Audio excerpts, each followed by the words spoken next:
Knowledge 4. In a narration found in Sunan ibn Majah, number 253, the Holy Prophet Muhammad, peace and blessings be upon him, warned that the one who obtains religious knowledge in order to show off to scholars, argue with others, or attract attention to themselves will go to hell.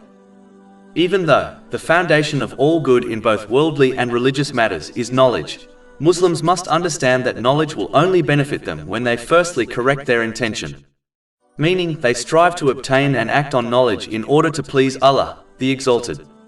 All other reasons will only lead to a loss of reward and even punishment if a Muslim fails to sincerely repent. In reality, knowledge is like rainwater which falls on different types of trees. Some trees grow by this water in order to benefit others, such as a fruit tree, whereas other trees grow by this water and become a nuisance to others. Even though the rainwater is the same in both cases, yet the outcomes are very different. Similarly, religious knowledge is the same for people, but if one adopts the incorrect intention, then it will become a means of their destruction. Conversely, if one adopts the correct intention, it will become a means of their salvation. Muslims should therefore correct their intention in all matters, as they will be judged on this. This is confirmed in a narration found in Sahih Bukhari, number 1. And they should remember that one of the first people to enter hell will be a scholar who only obtained knowledge in order to show off to others. This has been warned in a narration found in Sahih Muslim, number 4923. In addition, one must couple their good intention with acting on their knowledge, as knowledge without action is not beneficial knowledge, it is merely information.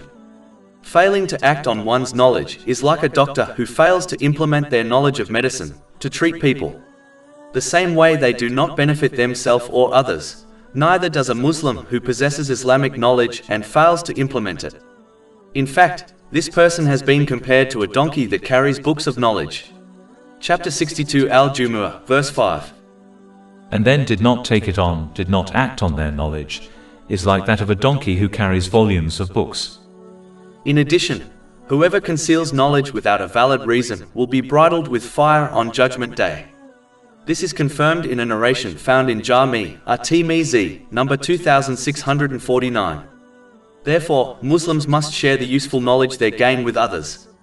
It is simply foolish not to, as this is one of the righteous deeds which will benefit a Muslim even after they die. This has been advised in a narration found in Sunan ibn Majah, number 241. Those who hoarded knowledge were forgotten by history, but those who shared it with others became known as the scholars and teachers of mankind. Finally, the purpose of gaining knowledge is not to defeat others in debates. The duty of a Muslim is to present the truth to others correctly with strong evidence. They have not been assigned the duty of forcing people to accept the truth through argumentation and debating. This attitude only pushes people further from the truth. Instead, one should explain the truth to people without arguing and show this truth by acting on it themselves. This is how the righteous predecessors behaved, and this method is much more effective in bringing others towards the truth. Over 400 free ebooks, audiobooks, infographics, podcasts and blogs available on our website, www.shakepod.com.